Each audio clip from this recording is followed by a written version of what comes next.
प्रदेश के 5 जिलों में आज भी बारिश के आसार। 26 अप्रैल तक बदलेगा मौसम का मिजाज, हल्की बारिश और बर्फबारी की संभावना। लक्सर में हथियार संग वीडियो रील बनाना पड़ा महंगा, 3 सगे भाइयों को पुलिस ने किया गिरफ्तार, आर्म्स एक्ट के तहत मुकदमा दर्ज।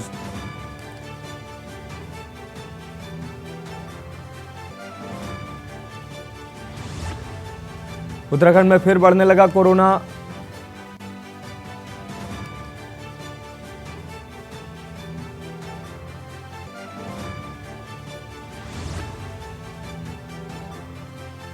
हथियार संग वीडियो बनाना पड़ा महंगा, हथियार संग गिरफ्तारी की गई।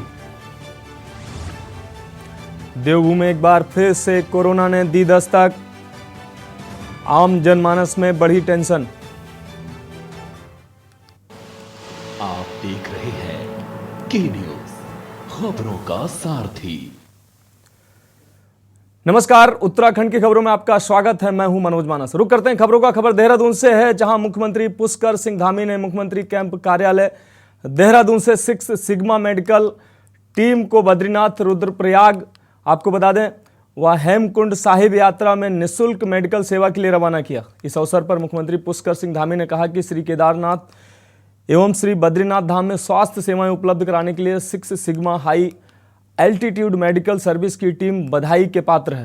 राज्य सरकार की ओर से धाम में दी जाने वाली सेवाओं के लिए चिकित्सा टीम को सभी सुविधाएं दी जाएंगी, जिससे यात्रा पर आने वाले श्रद्धालुओं को किसी भी प्रकार की असुविधा का सामना न करना पड़े। मुख्यमंत्री ने 6 sigma altitude medical service team के हाई एल्टीट्यूड में किए जा रहे कार्यों की सराहना की। 6 sigma high altitude medical service के मेडिकल निदेशक डॉक्टर प्रदीप भारद्वाज ने कहा कि इस बार मेडिकल टीम के यात्रा के दौरान ज़्यादातर पोर्टेबल मेडिकल डॉक्यूमेंट का इस्तेमाल करेगी, जिससे यात्रियों को बेहतर स्वास्थ्य सेवाएं दी जा सके।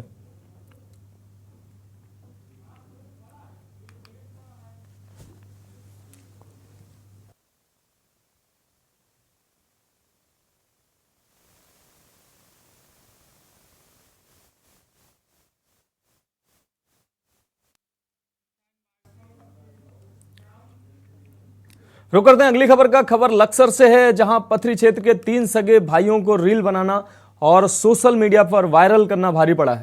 वहीं लक्सर कोतवाली क्षेत्र के पथरी थाना पुलिस ने तीनों भाइयों को गिरफ्तार करने के साथ ही उनके कब्जे से लाइसेंसी बंदूक भी बरामद की है, जिसके चलते तीनों भाइयों पर आर्म्स एक्ट के तहत मुकदमा दर्ज हुआ है। आपको बता दें कि सोशल मीडिया पर एक वीडियो बनाकर वायरल हो रहा है, जिसमें 3 युवक बंदूक से फायरिंग करते हुए वीडियो रील बनाते नजर आ रहे हैं। वहीं पथरी थाना पुलिस ने वायरल वीडियो का संज्ञान लेते हुए तीनों आरोपियों को लक्सर स्थित गांव अलावलपुर से गिरफ्तार कर लिया। पुलिस के मुताबिक यह तीनों आरोपी शहजाद, शहजान और निषाद तीनों सगे भाई हैं।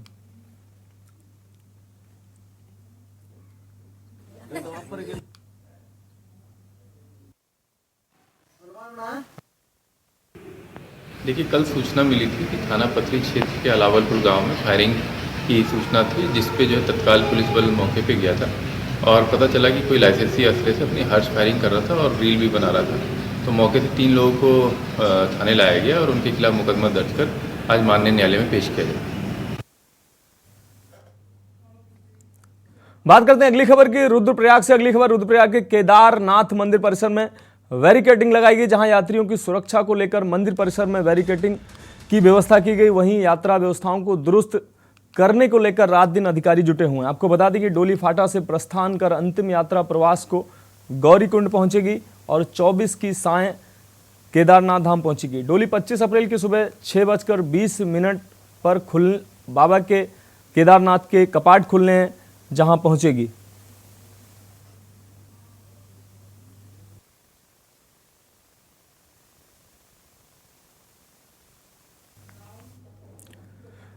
बात करते हैं अगली खबर की। ऋषिकेश में केदारनाथ धाम में बर्फबारी और मौसम के खराब होने के कारण आज रजिस्ट्रेशन काउंटर बंद रहेगा, जहां केदारनाथ के लिए आज ऋषिकेश में पंजीकरण नहीं होगा। वहीं श्रद्धालुओं को इंतजार करना होगा। आपको बता दें कि 3 धाम के लिए रजिस्ट्रेशन खुला रहेगा।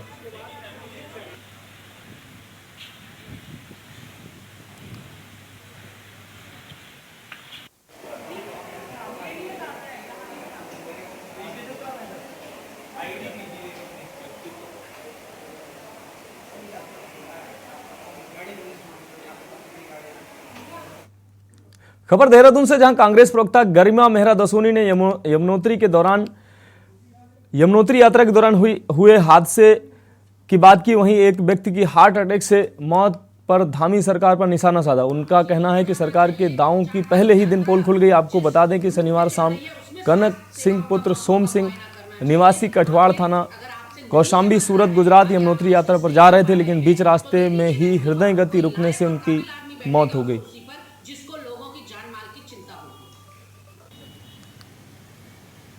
यात्रा शुरू होते ही एक व्यक्ति की हार्ट अटैक से मौत हो जाती है। ये है चार धाम का चाक चौबंद व्यवस्था। ऐसे में हम बार बार धामी सरकार से कहते रहे कि क्वांटिटी नहीं क्वालिटी पर ध्यान दीजिए। स्वास्थ्य सेवाओं की कलाई खोलकर रख दी। ऐसे में स्वास्थ्य सचिव तो जाते हैं मौके पर मुआयना करने के लिए कि चार धाम यात्रा की व्यवस्थाएं क्या हैं, लेकिन मंत्री महोदय इतने किस काम में व्यस्त हैं कि उनके लिए चार धाम यात्रा से ऊपर कोई प्रायोरिटी है। हम विपक्षी दल के प्रवक्ता केंद्रीय औषधालय भंडार जाते हैं, उसके बाद पूरा स्वास्थ्य विभाग चेतता है और परसों डीजी हेल्थ वहां पहुंचती हैं। कल धन सिंह रावत बैठक लेते हैं अपने विभाग की। यानी कि क्या कुंभकर्ण की नींद में सोए थे, इंतजार कर रहे थे कि विपक्षी दल के नेता आपको आईना दिखाएं और उसके बाद आप अपने विभाग की बैठक लें। और विभाग की बैठक एसी कमरे में लेने से क्या होगा, आपको ग्राउंड जीरो पर जाना चाहिए। चार धाम यात्रा जिस रूट पे चल रही है उसमें स्वास्थ्य सेवाओं का मौका मुआयना करना चाहिए। आखिर अगर आपसे नहीं समझ रहा है विभाग या आप जस्टिस नहीं कर पा रहे हैं तो दे दीजिए ना इस्तीफा। कोई लायक और काबिल आदमी बैठेगा उस कुर्सी पर जिसको लोगों की जान माल की चिंता होगी। खबर ऋषिकेश से, जहां केदारनाथ धाम में बर्फबारी और बारिश का दौर जारी है, जिसको लेकर यात्रा प्रशासन मुस्तैद है। प्रशासन ने फैसला लिया कि 23 तारीख को विभिन्न प्रांतों से आने वाले श्रद्धालुओं को ऋषिकेश में रुककर ही मौसम के ठीक होने का इंतजार करना होगा। वहीं गढ़वाल कमिश्नर ऋषिकेश में आपको बता दें केदारनाथ के लिए जाने वाले तीर्थ यात्रियों के लिए पंजीकरण सेवा बंद करने के निर्देश दिए हैं। आप ऋषिकेश में अग्रिम आदेश तक रजिस्ट्रेशन काउंटर बंद रहेगा। मौसम के ठीक होने के बाद से केदारनाथ के लिए रजिस्ट्रेशन खोल दिए जाएंगे और यात्री और श्रद्धालुओं की सुरक्षा को देखते हुए यात्रा प्रशासन द्वारा यह फैसला लिया गया है।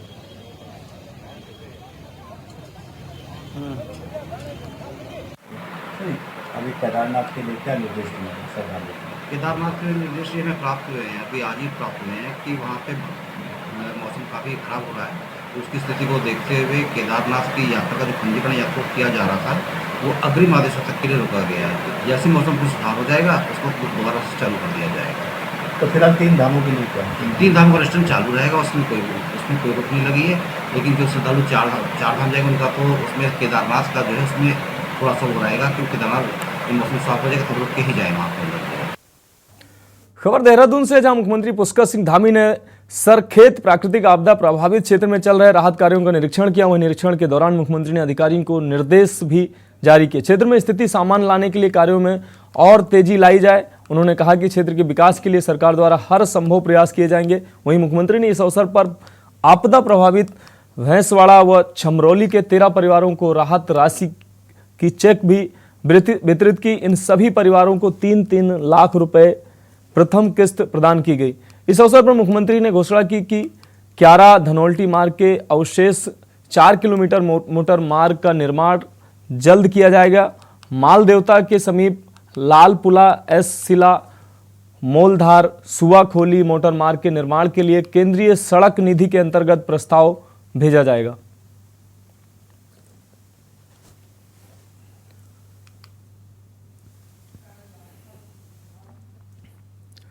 खबर कालाडूंगी से है, जहां एसएसपी नैनीताल पंकज भट्ट के निर्देशानुसार पुलिस ने नैनीताल तिराहे पर सघन चेकिंग अभियान चलाया।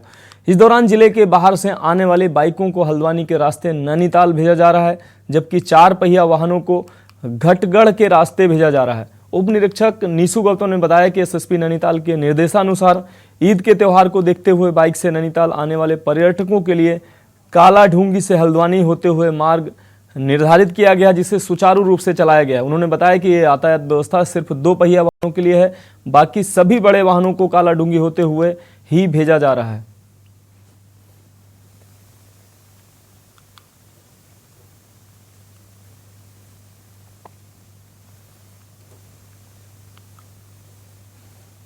ये एसएसपी सर के दिशा निर्देशन में ये नैनीताल तिराहा पर चेकिंग अभियान चला जा रहा है। जो यहाँ पर ईद के परिप्रेक्ष्य में कुछ गाड़ियाँ जो यूपी नंबर और रामपुर से जो गाड़ियाँ आ रही हैं उनके लिए, बाइकरों के लिए बाया हल्द्वानी रूट खोला गया है और लोकल के लिए यहाँ से कोई गाड़ी जाने के लिए ऐसा कोई बात नहीं है, सभी गाड़ियों को भेजा जा रहा है और साथ में यहाँ पर वाहन चेकिंग भी की जा रही है और इसी दृष्टिगत हमने सघन अभियान चलाया। तो इसलिए ये अभियान चलाया जा रहा है क्योंकि वहाँ नैनीताल में बाइकर्स की वजह से बहुत ज़्यादा ट्रैफिक की व्यवस्था में बहुत प्रॉब्लम आ जाती है, तो इसलिए बाइकर का रूट हमने डाइवर्ट किया गया। यही कारण है कि बाइकर को हमने हल्द्वानी से भेजा जा रहा है।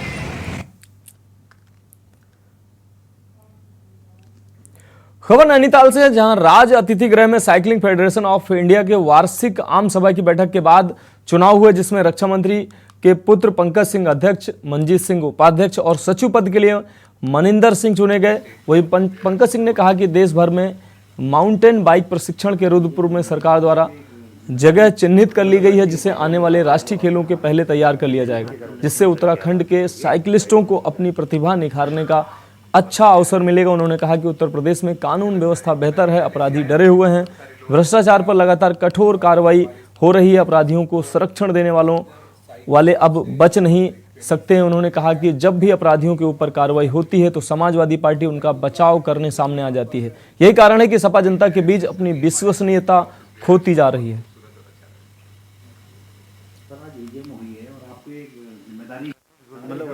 ये बताते हुए आप सब लोगों को खुशी है कि रुद्रपुर में भी एक साइकिलिंग के लिए वेलोड्रोम बनाने के लिए जगह सरकार ने तय की है, जो कि आने वाले नेशनल गेम्स के लिए नेशनल गेम्स के समय तक वो बनकर तैयार होगा। ऐसी कोशिश हम लोगों की रहेगी। साई का भी ट्रेनिंग सेंटर वहाँ पर आ जाए, एक एकेडमी वहाँ पर इस्टेब्लिश हो, ये हम लोगों की कोशिश है, जिससे उत्तराखंड के जो साइकिलिस्ट्स हैं और अगल बगल के राज्यों के साइकिलिस्ट्स हैं उनको एक अच्छा अवसर मिलेगा अपने आप को राष्ट्रीय और अंतर्राष्ट्रीय स्तर पर स्थापित करने माउंटेन ट्रेल बाइकिंग का। तो इसे और वो अपने आप में यहाँ पर नेचुरली उत्तराखंड में या पहाड़ों में वो ट्रैक मिलता है। बात करते हैं अगली खबर की। खबर नैनीताल से है। नैनीताल के भीमताल चाकी कलसा नदी में डूबने से 2 युवकों की मौत हो गई। दोनों युवक भीमताल सोगांव के निवासी हैं। दोनों युवक स्कूटी लेकर चाफी की तरफ गए हुए थे, लेकिन रात में घर पर नहीं पहुंचे। घर वालों ने इनकी खोजबीन की। स्थानीय लोगों को नदी में शव दिखाई दिया। उन्होंने पुलिस को सूचना दी, जिसके बाद स्थानीय लोगों की मदद से शव को बाहर निकाला गया और भीमताल स्वास्थ्य केंद्र लाया गया, जहां पर डॉक्टरों ने उन्हें मृत घोषित कर दिया। वहीं पुलिस द्वारा पंचनामा भरकर पोस्टमार्टम के लिए शव को नैनीताल भेजा जा रहा है। फिलहाल मृतक युवक जो स्कूटी लेकर गए थे वह भी गायब हैं। पुलिस द्वारा इसमें जांच शुरू कर दी गई है।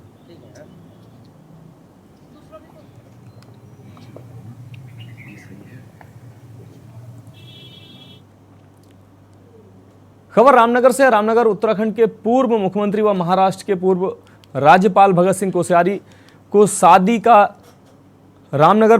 पर रामनगर पहुंचने पर स्थानीय विधायक दीवान सिंह बिष्ट के अलावा भाजपा कार्यकर्ताओं ने फूल मालाओं के साथ स्वागत किया। इस मौके पर पूर्व मुख्यमंत्री कोश्यारी ने भाजपा कार्यकर्ता संजय के आवास पर आयोजित जनसभा में कार्यकर्ताओं को संबोधित करते हुए देश के प्रधानमंत्री नरेंद्र मोदी द्वारा किए गए सहयोग के लिए उनका आभार व्यक्त किया। तो वहीं उन्होंने उत्तराखंड की सक्रिय राजनीति के सवाल पर कहा कि बिना किसी पद पर रहकर पार्टी और जनता की सेवा करना चाहते हैं। उन्होंने कहा कि आज देश के प्रधानमंत्री का लक्ष्य आत्मनिर्भर भारत बने। उन्होंने कहा कि इसके लिए हमें एकजुट होकर प्रधानमंत्री के सपने को साकार करना होना चाहिए। उन्होंने कहा कि उत्तराखंड देवभूमि है और प्रधानमंत्री का उत्तराखंड से विशेष लगाव है। उन्होंने कहा कि हमारा लक्ष्य सरकारी नौकरी करना नहीं होना चाहिए, बल्कि उत्तराखंड में कई ऐसी चीजें हैं जिससे हम स्वयं मजबूत होने के साथ ही उत्तराखंड को भी आत्मनिर्भर बना सकें। आज प्रदेश के पूर्व के मुख्यमंत्री मैं जब से राज्यपाल पद छोड़ा है तो अनेक लोगों का आग्रह था कि मुझे उन जगहों पर आना चाहिए, जगह जगह आना चाहिए। मैं कोई यहाँ भाषण देने नहीं आया था, न कोई यहाँ पहले प्रोग्राम था। मुझे एक शादी के कार्यक्रम में 2 शादी कार्यक्रम में कोटाबाग और रामनगर आया था। हमारे सभी साथियों ने, कार्यकर्ताओं ने कहा, आदरणीय अध्यक्ष जी ने, विधायक जी ने, कि आप थोड़ी देर हम आपका स्वागत करना चाहते हैं। तो मैं इस कार्यक्रम में आया और अपने इन सारे कार्यकर्ताओं को, जिनके बल पर आज प्रदेश में सरकार है, केंद्र में सरकार है, उन सबको नमन करने के लिए यहाँ आया और उनको नमन करके, और मुझे भी बुढ़ापे में थोड़ी सी ताकत आ गई है। पहले कह दिया है कि एक राज्यपाल के गिरफ्तार होने से कोई सभी राज्यपाल गिरफ्तार होने वाले नहीं हैं, इसलिए मुझे लगता है कि इस विषय को कोई गहराई से गंभीरता से नहीं लेना चाहिए। खबर हरिद्वार से, जहां चारधाम यात्रा की कल से शुरुआत हो गई, वहीं गंगोत्री और यमुनोत्री के कपाट खुलने के बाद देश के कोने कोने से भारी संख्या में श्रद्धालु चारधाम यात्रा के लिए आ रहे हैं। चारधाम यात्रा का प्रवेश द्वार हरिद्वार में भारी संख्या में यात्रियों के आने से हाईवे पर जाम की स्थिति उत्पन्न हो गई, जिससे मरीजों को अस्पताल ले जाने वाली एम्बुलेंस भी घंटों वाहनों में जाम के कारण फंसी रही। आपको बता दें, जिला प्रशासन द्वारा चारधाम यात्रा शुरू होने से पहले लाख दावे किए गए थे इस पर जाम की स्थिति से निपटा जाएगा, मगर शुरुआत में ही जिला प्रशासन के दावे हवाई साबित हुए हैं। आपको बता दें कि जाम की स्थिति से जूझ रहे स्थानीय निवासियों का कहना है कि चारधाम यात्रा की शुरुआत हो गई है। लाखों की संख्या में देश के कोने कोने से श्रद्धालु उत्तराखंड प्रवेश कर रहे हैं और घाटों में आपको बता दें जाम की स्थिति ऐसी है कि घंटों जाम में फंसे रह रहे हैं। बड़ी चिंता का ये विषय है जाम की स्थिति।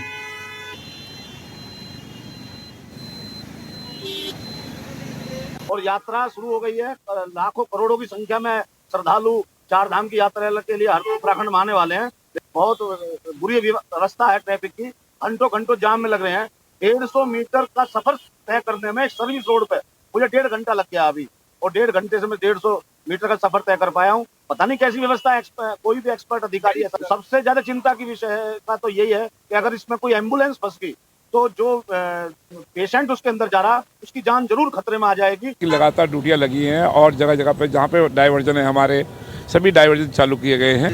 अब एम्बुलेंस के लिए कोई यहाँ पे अलग से कोई रास्ता नहीं है, फिर भी हमारा प्रयास होता है। अभी दिन में 2-3 आई गई थी, तो हमने अब ये जो जहाँ पे एम्बुलेंस लगी है, ये लोगों को भी सोच अपनी होनी चाहिए उन्हें कि हम अपनी गाड़ियों को अलग करके और उसे एम्बुलेंस को आगे दें। जब एम्बुलेंस हमारे पास आगे आ जाती है, उल्टर बजने की आवाज़ आती है, तो हम उससे पहले निकालते हैं। मोस्टली दिल्ली और हरियाणा से और वेस्टर्न यूपी से, गाजियाबाद साइड से, मेरठ साइड से ये लोग काफ़ी आ रहे हैं। वीकेंड पे इनके रिसोर्ट बुक हैं अपने, तो उसमें जाना चाह रहे हैं। तो जहाँ बीच बीच में जैसे हम अगर ज़्यादा भीड़ होती है, हम देखते हैं कि हमारे आपका मंगलौर क्षेत्र में अगर दबाव ज़्यादा बन रहा है तो नगला इमरती से मैंने डाइवर्ट करते हैं। खबर हल्द्वानी से है, जहां जिला स्तरीय कराटे प्रतियोगिता का आगाज हल्द्वानी के मिनी स्टेडियम में शुरू हो गया। वहीं 3 दिवसीय इस प्रतियोगिता में नैनीताल जिले के कई क्षेत्रों में कराटे प्रतियोगी पहुंचे।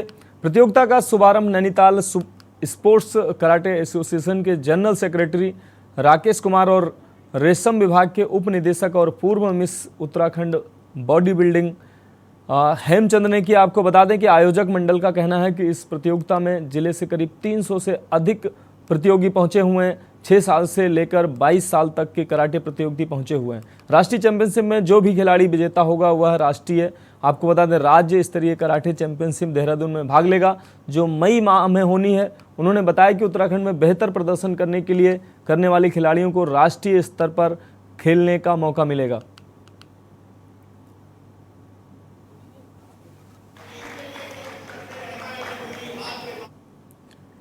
बात करते हैं अगली खबर की। उत्तराखंड की प्रसिद्ध चारधाम यात्रा आज से शुरू हो चुकी है। अक्षय तृतीया के अवसर पर आज शनिवार, आपको बता दें, कल से यात्रा शुरू हुई है। तो गंगोत्री यमुनोत्री के कपाट ग्रीष्मकाल के लिए श्रद्धालुओं के दर्शनार्थ खोल दिए गए हैं। गंगोत्री के कपाट 12:35 पर, जबकि यमुनोत्री के कपाट 12:41 पर खोले गए हैं। मां गंगा की भोग मूर्ति और छड़ी गंगोत्री धाम में विराजमान हुई है। मुख्यमंत्री पुष्कर सिंह धामी भी इस मौके पर चारधाम, आपको बता दें, धाम पहुंचे और गंगा का पूजन किया। पूजा अर्चना के बाद विधिवत रूप से सीएम की मौजूदगी में गंगोत्री धाम के कपाट खोले गए। इसके बाद गंगोत्री धाम के कपाट खुले। पुष्प वर्षा के साथ सीएम धामी ने तीर्थ यात्रियों का स्वागत किया। वहीं चारधाम यात्रा के शुरू होने से पहले राज्य सरकार ने बड़ा फैसला लेते हुए दर्शनार्थियों की संख्या को सीमित रखने के निर्णय को वापस ले लिया। श्रद्धालुओं की सुविधा को ध्यान में रखते हुए सरकार ने ये निर्णय लिया। एक तरफ जहां सरकार अपने इस फैसले को लेने के पीछे श्रद्धालुओं की सुविधा का हवाला दे रही है, तो दूसरी तरफ विपक्ष सत्ता पक्ष पर हमलावर है। कांग्रेस ने सरकार के विवेक पर सवाल उठाए। देखिए रिपोर्ट।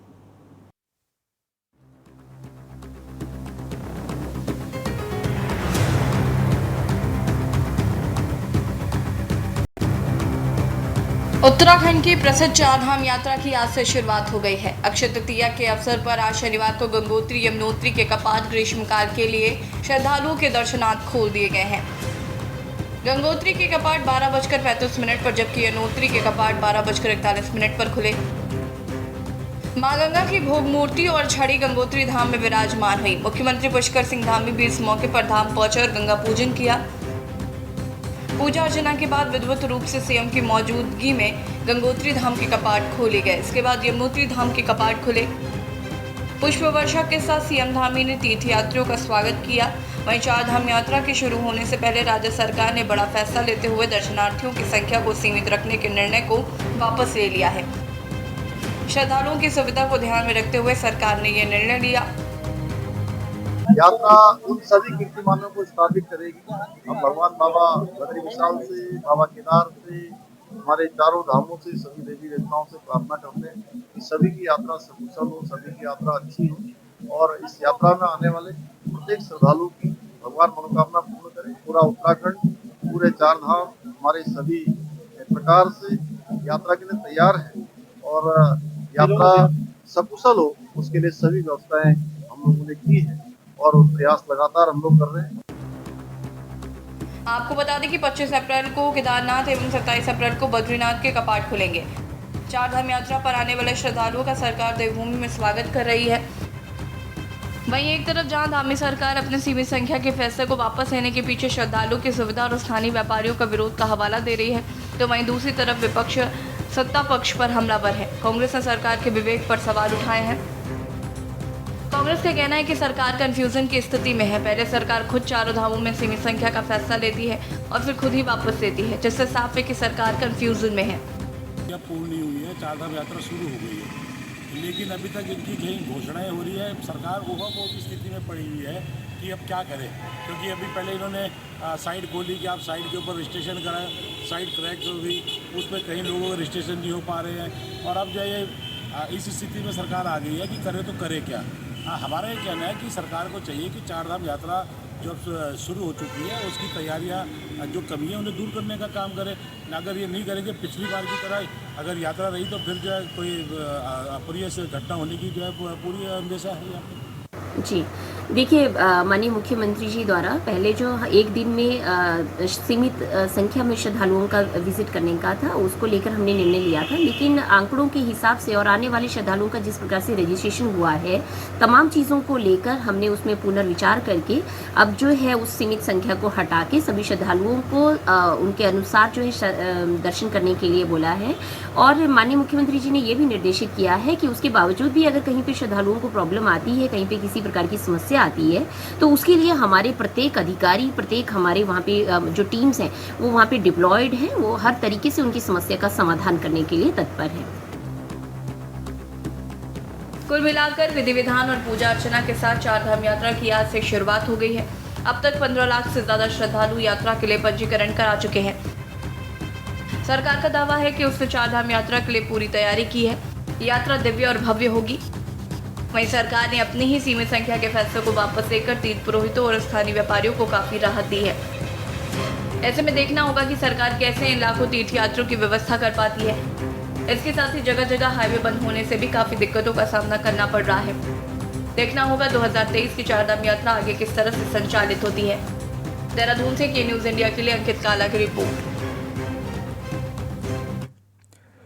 इस बीच बड़ी खबर शाहजहांपुर से आ रही है, आपको दिखा रहे हैं। शाहजहांपुर सपा प्रत्याशी टिकट वापस करेंगे। इस वक्त की बड़ी खबर, अर्चना वर्मा बीजेपी ज्वाइन करेंगी, तो सपा के लिए बुरी खबर। आपको बता दें, सपा प्रत्याशी अर्चना को बीजेपी अपना प्रत्याशी बनाएगी। तो शाहजहांपुर से इस वक्त की बड़ी और अहम खबर, सपा ने अर्चना वर्मा को टिकट दिया हुआ है। शाहजहांपुर सपा प्रत्याशी टिकट वापस करेंगी।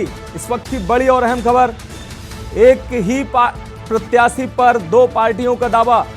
बहुत ही विचित्र और बड़ी खबर इस वक्त शाहजहांपुर से आपको दिखा रहे हैं। सपा प्रत्याशी अर्चना को सपा पहले ही टिकट दे चुकी है, जबकि अब बीजेपी टिकट देने जा रही है।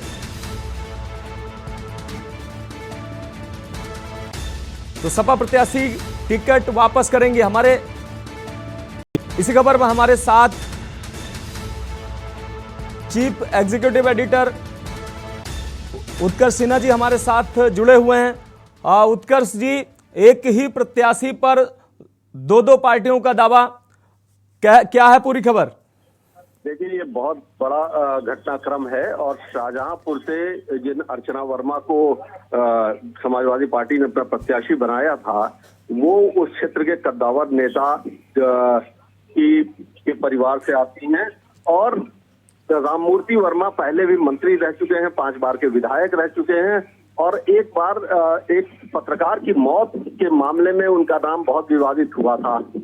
तो ऐसी अर्चना वर्मा को जब समाजवादी पार्टी ने टिकट दिया था तो ये माना जा रहा था कि राममूर्ति वर्मा की विरासत को आगे बढ़ाया जाएगा, लेकिन उसके बाद चूंकि ये जिला ऐसा है जहां पर की प्रतिष्ठा दांव पर लगी है भारतीय जनता पार्टी के 2 बड़े नेताओं की, कैबिनेट मंत्री सुरेश खन्ना भी वहीं से आते हैं और पार्टी के संगठन के बड़े नेता जेपीएस राठौर जो विधान परिषद सदस्य भी हैं, वो भी उसी शहर के हैं।